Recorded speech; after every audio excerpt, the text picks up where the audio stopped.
Hello दोस्तों। आज हम बात करेंगे एक बहुत ही खतरनाक लेकिन आम बीमारी मलेरिया के बारे में।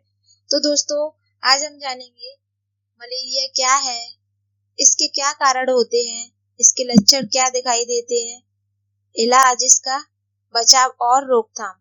तो चलिए दोस्तों, शुरू करते हैं।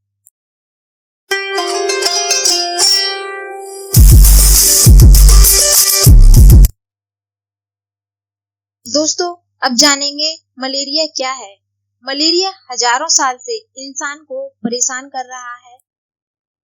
दोस्तों, पुराने समय में लोग इसे बंद हवा या जंगल का बुखार कहते थे। सन 1880 में डॉक्टर्स लाविरान ने सबसे पहले खून में मलेरिया का कीड़ा प्लाज्मोडियम देखा, जो और 1897 में भारत के सर रोनाल्ड रॉस ने साबित किया कि मलेरिया मच्छर से फैलता है। इसके बाद मलेरिया रोकथाम के लिए दवाइयां और योजनाएं बनानी शुरू हुई। दोस्तों, जानेंगे मलेरिया क्यों होता है।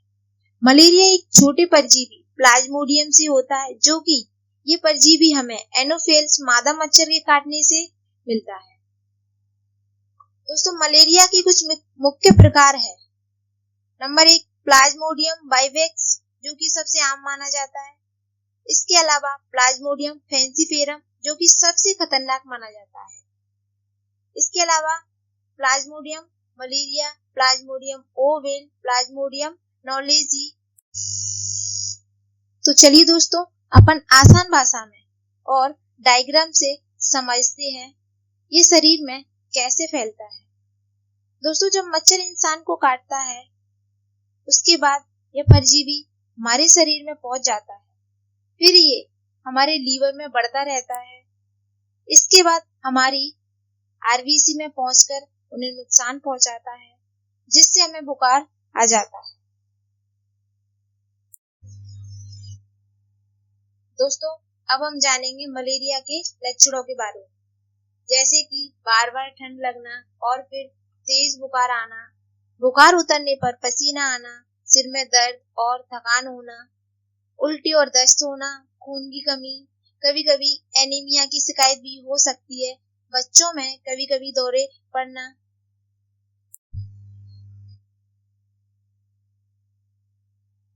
दोस्तों, अगर मलेरिया फैंसीफेरम वाला है तो लक्षण और भी गंभीर हो सकते हैं, जैसे दिमाग पर असर, किडनी खराब होना, बेहोशी या कोमा में जाना।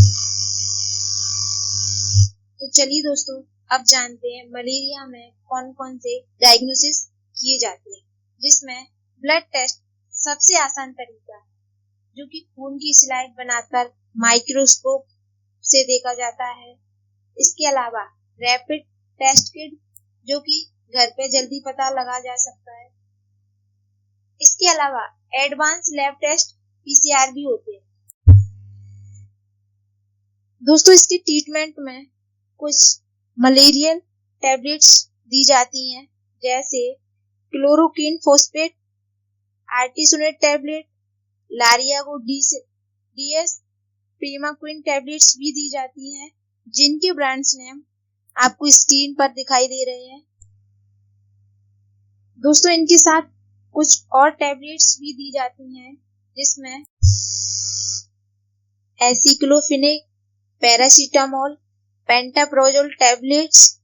इसके साथ वीकनेस के लिए मल्टीविटामिन और बी कॉम्प्लेक्स टैबलेट्स भी दी जाती हैं, जिससे पेशेंट को दर्द, बुखार, कमजोरी और गैस एसिडिटी से राहत मिलती है। दोस्तों, जब मरीज की हालत गंभीर हो या मलेरिया ठीक नहीं हो रहा है, तो एंटी मलेरियल और एंटीबायोटिक्स इंजेक्शन भी दिए जाते हैं, जो कि आपकी स्क्रीन पर दिखाई दे रहे होंगे। दोस्तों, चलिए अब जानते हैं मलेरिया से बचाव एवं रोकथाम के बारे में।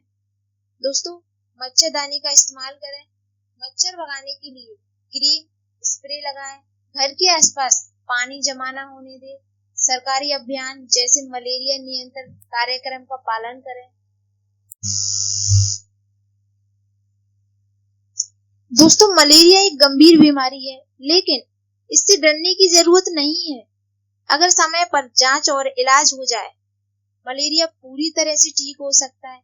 इसलिए मच्छरों से बचें, साफ सफाई रखें और अगर बुखार हो तो तुरंत जांच कराएं। याद रखिए, बचाव ही सबसे बड़ा इलाज है और अगर इससे संबंधित कोई भी लक्षण दिखाई दे, डॉक्टर्स की सलाह जरूर लें। खुद से दवाई ना लें।